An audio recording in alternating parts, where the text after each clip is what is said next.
city lights, you're falling in love. Still aware, you know it is true that you are lost and this is a clue. Love is forever, love is forever. To believe you gotta let go. Light as a feather, light as a feather. Lucid dreaming over Tokyo.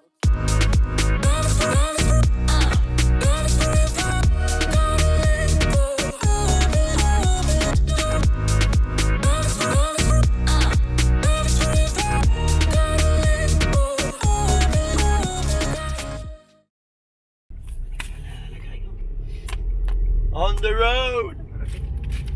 Wesh. Tu vas faire la grecque. Wesh. Oh là là, Oh là là là là là là là là là là. Ça y est, on a les flics, on a les flics au cul.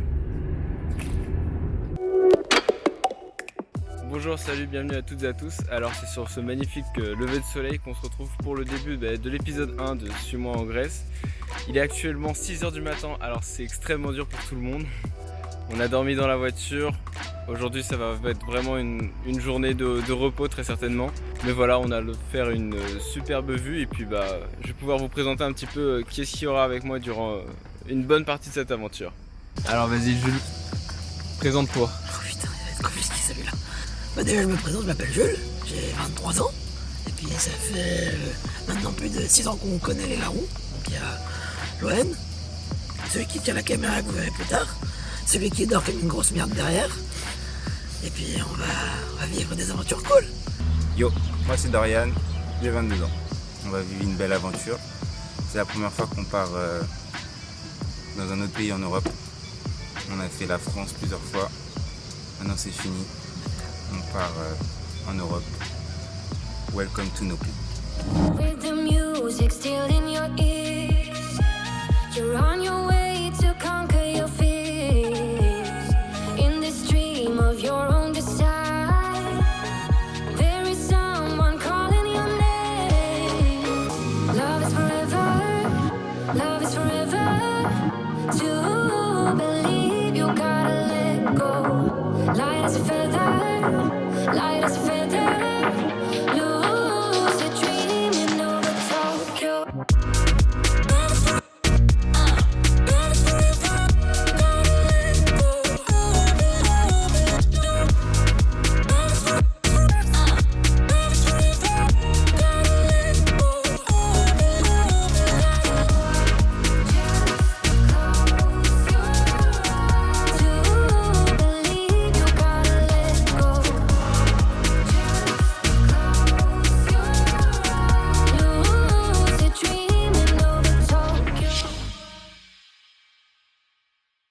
Alors Thibaut, vas-y, présente-toi. Moi c'est Thibaut, j'ai 22 ans et je suis étudiant comme tout le monde. Voilà, je sais pas quoi dire, merde. C'est après ces rapides présentations qu'on va pouvoir avancer dans la journée. Et alors pour vous, ça va se passer en quelques secondes. Pour nous, ça va être plusieurs heures. On va en finale recevoir notre logement, nous y installer, tout découvrir. Et puis après, on pourra faire un petit topo historique sur toute la ville. Vous verrez, ça va être sympa. Vous l'aviez adoré pour l'épisode 0. Vous allez encore plus adorer pour l'épisode 1. C'est parti.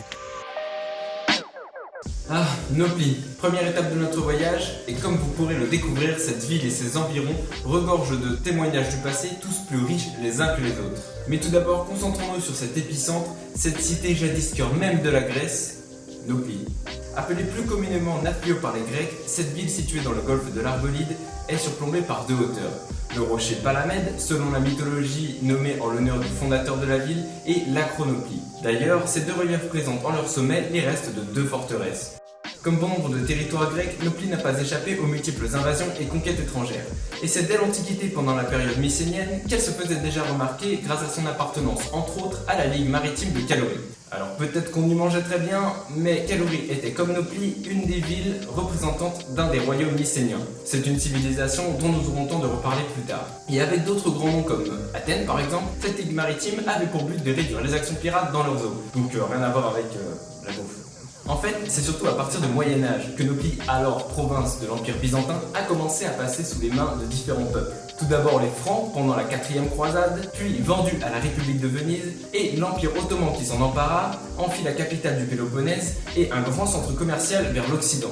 Quand je vous disais dans l'épisode 0 que la Grèce en avait vécu des péripéties, là on ne parle que d'une seule ville en particulier. Bon, ensuite, si vous vous souvenez bien, je vous avais parlé du fait qu'Athènes n'avait pas été la première capitale de la Grèce libre. Eh bien, devinez qui était la précédente? Et en réalité, Nauplie non plus n'a pas exactement été la première capitale. Ce fut d'abord la ville d'Égine, sur l'île du même nom, qui avait joué un rôle important pendant la guerre d'indépendance. Donc, de 1828 à 1829, Égine remplissait ce rôle pour la Grèce luttant pour son indépendance. Et ce fut ensuite Nauplie qui fut nommée capitale de l'État grec libre de 1829 à, comme vous le savez déjà puisque vous êtes d'excellents élèves, 1834, moment où la fameuse Athènes prit sa place pour porter encore aujourd'hui ce lourd fardeau. Quant à Nauplie, elle, eh bien, elle savoure son repos tant mérité, et de son petit côté inspiré d'Italie, elle est considérée par beaucoup pour son charme typique indétrônable comme la ville de l'amour en Grèce. Mais sa beauté si particulière est également due à son histoire, que je viens brièvement de vous raconter, qui a laissé des traces disséminées dans la ville et qui fait toute la particularité de ce petit coin de paradis. Alors voilà, cette vidéo est terminée, donc surtout si vous l'avez appréciée, n'hésitez pas à la liker, à la commenter, à la partager et à vous abonner sur tous les réseaux si ce n'est pas déjà fait. Et puis nous, on se retrouve sur l'épisode 2 qui promet, je le pense, de belles images. Ouais, on y va, viens. Ouais, j'arrive. Allez, salut.